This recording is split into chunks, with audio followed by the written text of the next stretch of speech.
Selamat malam. Video ini adalah bagian yang ke-16 dari serial kupas tuntas data BANSM. Kali ini saya akan bahas mengenai potret pendidikan dasar dan menengah berdasarkan data BANSM yang ada di Provinsi DKI Jakarta.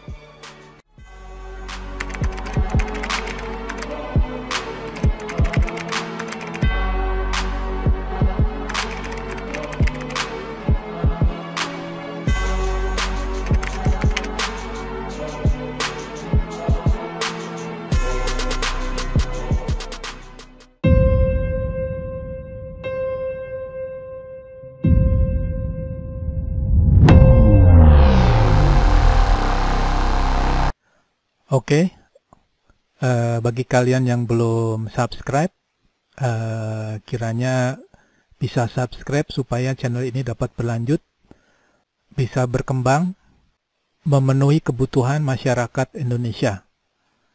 Oke, saya sudah siapkan satu dashboard yang berisi semua potret pendidikan di seluruh Indonesia, ya. Mulai dari Aceh sampai Sumatera Utara, ya. Saya sudah urutkan. Untuk yang belum melihat video saya sebelumnya, saya sudah urutkan. Untuk yang di Aceh sudah, Bali, Banten, Bengkulu juga sudah, dan yang terakhir DIY, yang sekarang adalah DKI Jakarta. Di setiap video saya selalu ulas mengenai potret pendidikan dasar di satu provinsi dan daftar sekolah terbaik di setiap provinsi. Karena topik kali ini kita mengenai provinsi DKI, maka kita klik aja DKI yang semuanya ya ini. Ya, setelah kita klik DKI maka akan muncul inilah kira-kira potret pendidikan dasar dan menengah di DKI. Di DKI ini terdapat 5.724 sekolah. 68% diantaranya terakreditasi A dengan jumlah 3.912 sekolah. Ya, kalau Anda lihat pada video saya yang kedua rasanya ya, yang kedua, bagian kedua saya sudah ulas bahwa DKI ini adalah provinsi dengan nilai akreditasi terbaik di seluruh Indonesia, ya. Jadi kalau yang belum lihat silahkan lihat video saya yang bagian kedua. Oke, kalau kita lihat breakdownnya, dari 5.724 sekolah ini terdapat 3.912 sekolah yang terakreditasi A, kemudian ada 1.641 yang terakreditasi B, yang terakreditasi ada 135 sekolah, dan yang tidak terdaftar ada 36 sekolah.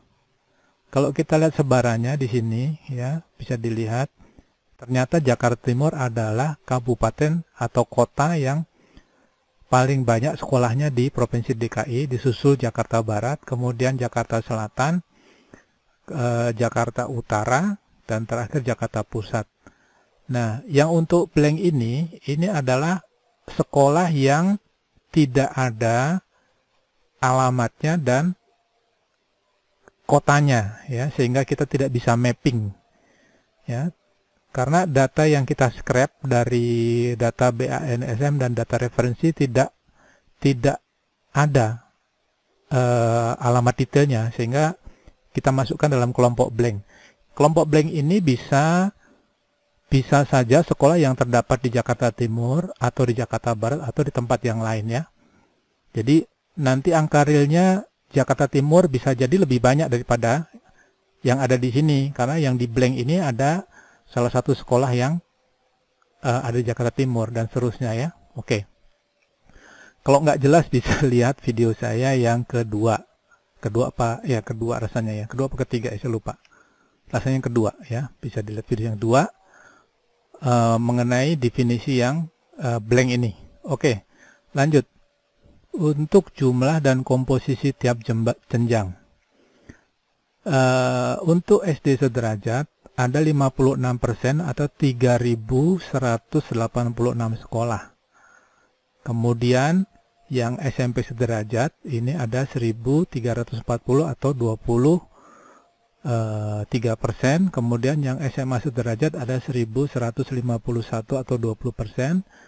Sementara yang 1% ini adalah kelompok lainnya atau kelompok SLB. Ya, kalau kita lihat untuk melihat datanya ini untuk membandingkan, kita sudah bikin satu rata-rata nasional. Nah, ini rata-rata nasional nih ya. Jadi untuk SD sederajat rata-rata nasional ada di 65%, sementara di DKI 56%, sehingga DKI ini untuk derajat SD di bawah dari rata-rata nasional. Ya, kemudian untuk SMP itu di atas dari rata-rata nasional. Rata-rata nasional itu 21%. Kemudian untuk SMA sederajat ini juga di atas dari rata-rata nasional. Ya, untuk lainnya juga sama, rata-rata nasional 0,42%, sementara di sini 1%. Ini adalah pembulatan ya. Ya, pembulatan 1%. Jadi bisa 1, sekian. Ya, oke, lanjut. Nah, ini tren perkiraan siswa yang melanjutkan ke jenjang selanjutnya. Ya, jadi ini maksudnya begini. SD ke SMP ini ada 42%. Ya, jadi maksudnya begini. Kalau di SD ini ada 100 sekolah, ya, misalnya ada 100 sekolah, ternyata di SMP ini menyusut tinggal 42 sekolah. Ya, artinya jumlah sekolahnya menyusut.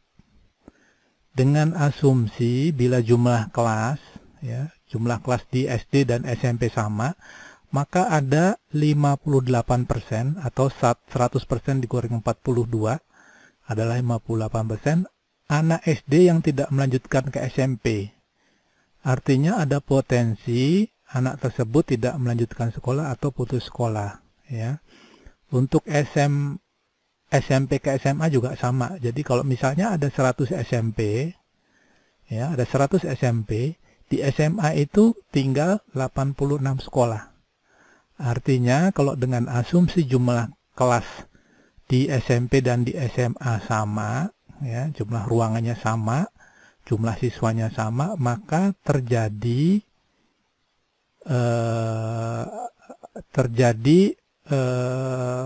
atau ada siswa yang tidak melanjutkan ke jenjang SMA ya, dari SMP ke SMA sebesar 100% dikurang 86% atau 14% ya. Jadi 14% anak SMP ada kemungkinan tidak melanjutkan ke SMA atau potensinya putus sekolah. Ya, ini adalah perkiraan kasar ya. Nanti kita bisa cari datanya lebih detail lagi di tempat yang lain ya, bukan di BANSM dan data referensi. Oke, sementara ini rata-rata nasionalnya bisa dilihat ya. Oke, kemudian untuk jumlah sekolah setiap jenjang ya, seperti kita ketahui secara nasional pun SD ini mendominasi dari jumlah sekolahnya ya. Di Jakarta ini ada 2.697 sekolah di tingkat SD ya. Kemudian SMP ada sekian dan bisa dilihat masing-masing ya. Tapi di sini kita bisa lihat bahwa kalau kita bandingkan SD dengan madrasah ibtidaiyah ya, bahwa orang tua itu lebih cenderung memasukkan anaknya di SD umum ya dibanding dengan madrasah ibtidaiyah. Dilihat dari jumlah sekolahnya. Ya, dari jumlah sekolahnya kita bisa lihat bahwa orang tua kecenderungan memasukkan anaknya di sekolah umum ya. SD umum ini lebih populer dibanding madrasah ibtidaiyah ya. Setelah lulus SD, orang melanjutkan ke SMP ya. Pilihannya adalah SMP atau madrasah sanawiyah. Dari data ini menunjukkan bahwa setelah lulus SD, orang tua lebih cenderung memasukkan ke SMP umum ya. Dilihat dari jumlah sekolahnya kita bisa lihat SMP umum ada 1085, sementara madrasah sanawiyah ada 255. Ya, kemudian setelah lulus SMP, orang melanjutkan ke SMA sederajat. Pilihannya adalah SMK, SMA, atau madrasah aliyah. Data ini mengatakan bahwa setelah lulus SMP, ya, orang tua atau siswa lebih cenderung memasukkan anaknya ke sekolah menengah kejuruan. Dilihat dari jumlah sekolahnya ini, kita lihat ya. Setelah pilihan pertama ke SMK, pilihan kedua ada di SMA, jumlahnya 484 sekolah. Dan pilihan terakhir ada di madrasah aliyah. Ya. Oke, kemudian kita lihat status kepemilikan sekolah. Data ini mengatakan bahwa 42% sekolah di DKI itu milik pemerintah. Ya, sekolah ini total ya, jadi SD, SMP, SMA, sederajat semua. Ini 42% itu milik pemerintah, sementara 58% milik swasta. Sehingga bisa dikatakan bahwa di DKI ini sekolah didominasi oleh sekolah swasta. Ya, data mengatakan demikian nih. Jadi sekolah swasta ada 3.312 sekolah atau 58%, sementara yang di negeri itu 2.412 sekolah atau 42%. Ya, terus kalau kita breakdown lebih dalam lagi, ya, ini ternyata dari 42% ini hanya jenjang SD saja yang sekolah pemerintah yang mendominasi, ya, atau sekolah negeri di DKI itu mendominasi hanya di tingkat SD. Ya, dilihat dari ini persentase 57% ini SD, 42% ini milik swasta. Nah, kalau kita lihat untuk jenjang yang lebih tinggi lagi di SMP, ternyata sekolah negeri atau milik pemerintah ini menyusut nih dari 57 menjadi 28%. Nah, di sini dominasi swasta lebih kuat lagi kalau kita lihat ya.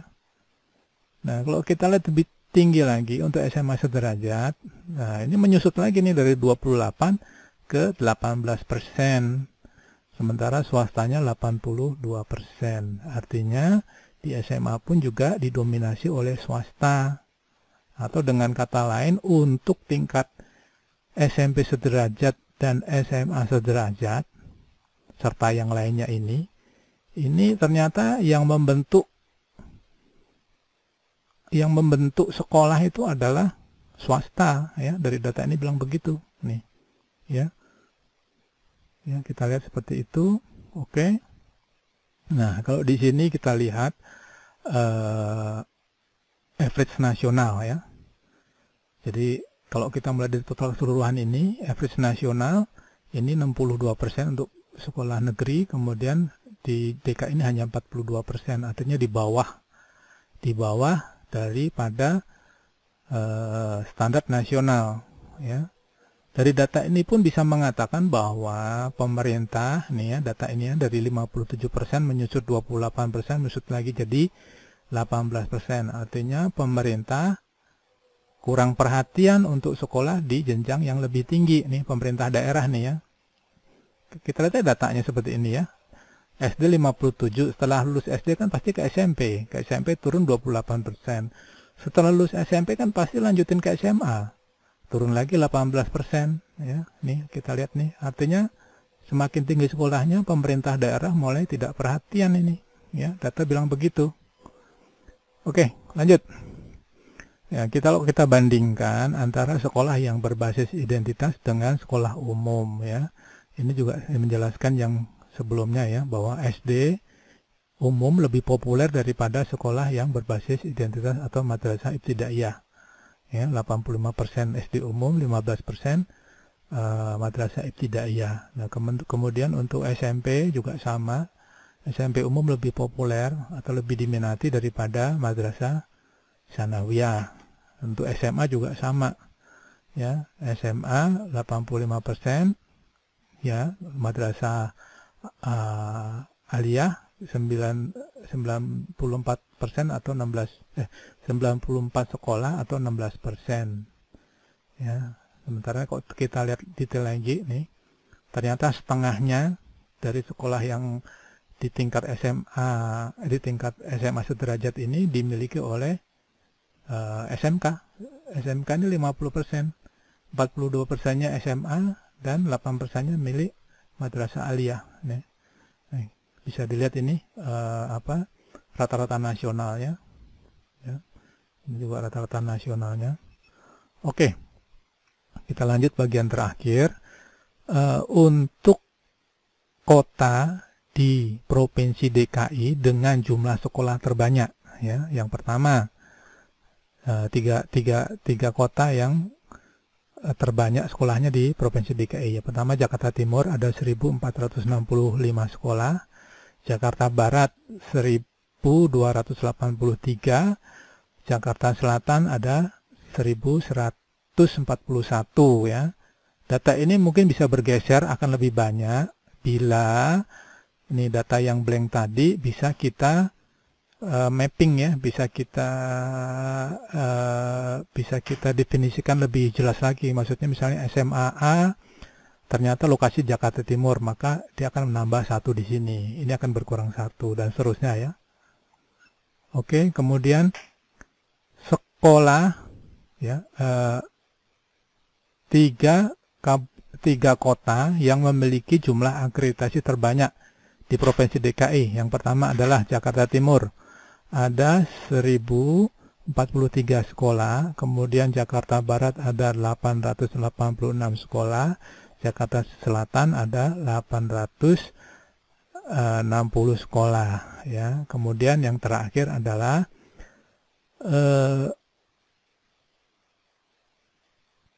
kabupaten, 3 kabupaten dengan kualitas sekolah terbaik, ya, diukurnya dari membandingkan jumlah sekolah yang terakreditasi A di satu kota, ya, dibandingkan dengan total sekolah yang ada di kota tersebut, ya. Jadi ini dibanding ini, nah, ketemulah ini. Ternyata Jakarta Selatan ini adalah kota Jakarta Selatan ternyata memiliki kualitas sekolah yang paling baik di DKI.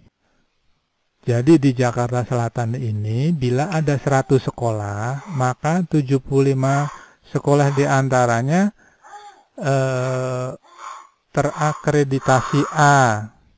Sementara di Jakarta Timur ini kalau ada 100 sekolah, 71 diantaranya terakreditasi A. Dan di Jakarta Pusat kalau ada 100 sekolah atau ada 10 sekolah, 7 diantaranya terakreditasi A. Ya, ya, demikianlah paparan ini. Bila video ini bermanfaat, jangan lupa like, subscribe, comment, and share. Terima kasih dan selamat malam.